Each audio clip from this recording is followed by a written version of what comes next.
Kinatuwaan, Bunso Justin, napaka-cute na ginagaya ang maangas na mga kilos ni Ken.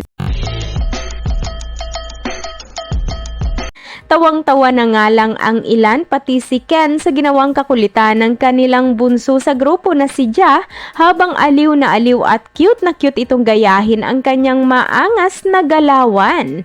Tila si Ken nga ang nasa isip at trip na trip ngayon ni Justin Azarin habang nasa stage sila.